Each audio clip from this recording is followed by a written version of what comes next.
A report from the Congressional Budget Office, a nonpartisan group, concluded that this bill in its current form would add a whopping $3.8 trillion to the federal deficit between the years 2026 and 2034.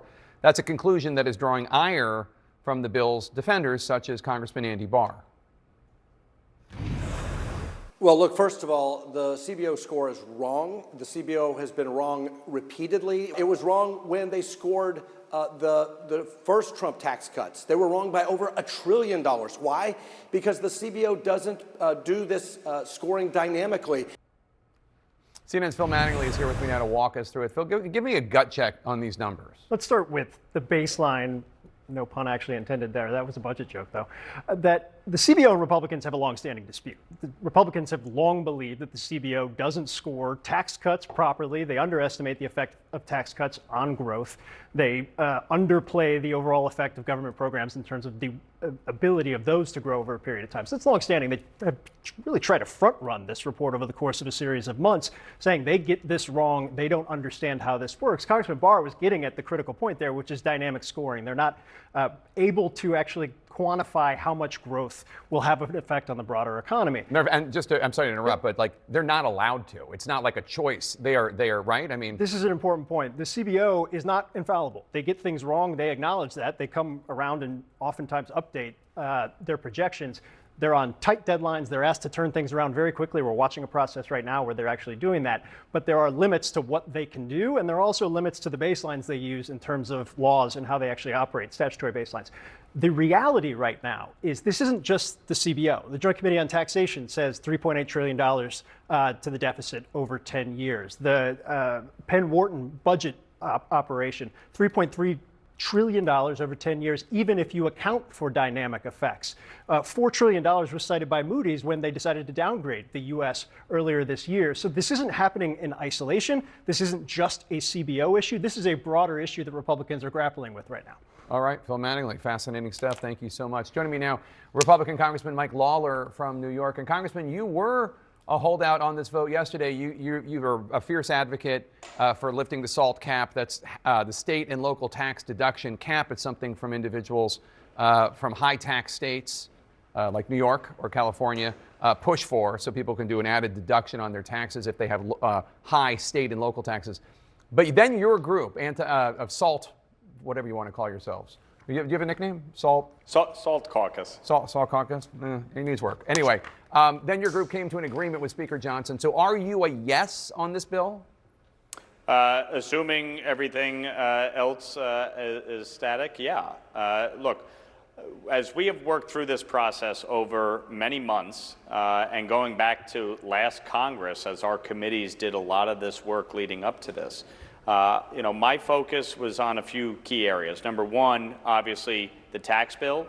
We want to extend many of the provisions of the Tax Cuts and Jobs Act, including the doubling of the standard deduction, the enhanced child tax credit, business deductions for small businesses. But lifting the cap on SALT was paramount for me. And I said very clearly I would never support a bill that did not adequately lift that. This is a 300% increase from the current $10,000 cap. We were able to additionally lift the income limit to $500,000 as part of this, with the $40,000 cap put in place. So this is providing real tax relief to middle-class families, especially in districts like mine, where they have high property taxes and high state income taxes, and being able to itemize on their deductions. 7 years ago, 50% of my district itemized their deductions. It's now at about 18% of residents because of the $10,000 cap on state and local taxes. So this is going to provide immediate tax relief to middle-class families. And for my Democratic colleagues who say it's not enough and that we didn't fight hard enough, the reality is that when they had complete control in Washington just a few years ago, they got $0 of increase, nada, zilch, nothing. And that is despite Chuck Schumer and many of my New York Democratic colleagues, including Hakeem Jeffries, saying that they would. So we are delivering on something that matters to our district, to New York, and that was a big part of the negotiation yesterday. So President Trump, Speaker Johnson, the House Freedom Caucus holdouts on this bill met this afternoon to settle more of the disputes that they have specifically about the deficit and the debt. I think they want more.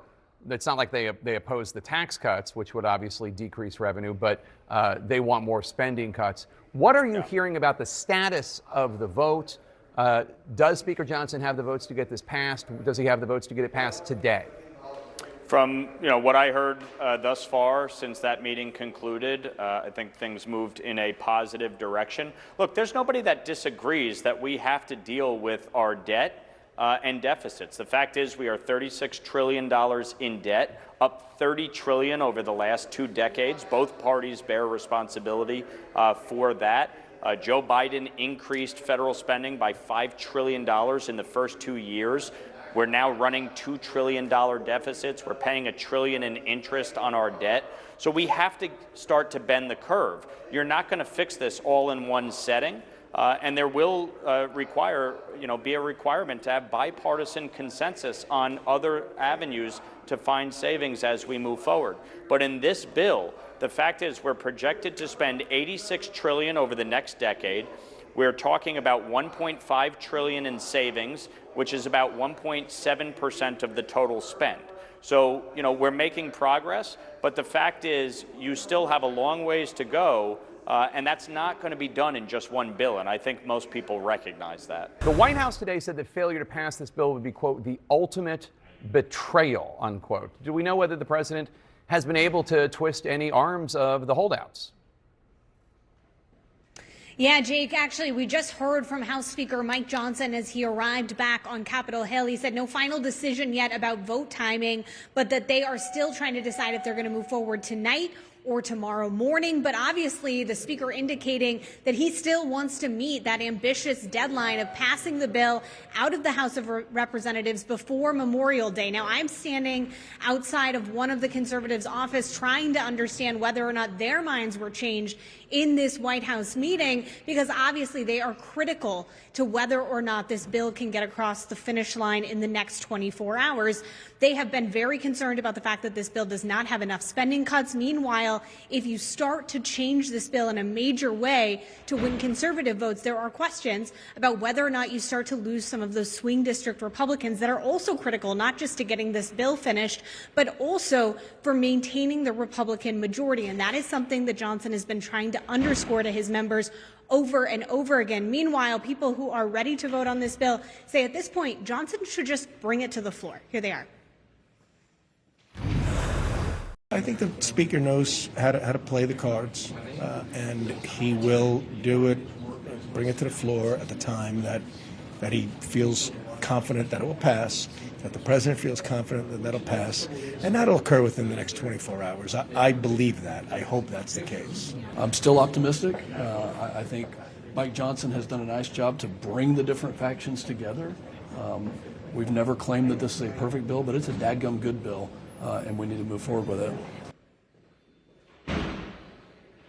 And obviously, things could go very late. If they decide to move forward on the floor tonight, you can expect that Democrats may try to put in some procedural hurdles over the next couple of hours. That means that they could be voting in the dead of night if they decide to move forward. It's also possible, of course, that they hold off until tomorrow. You vote when you have the votes. Jake?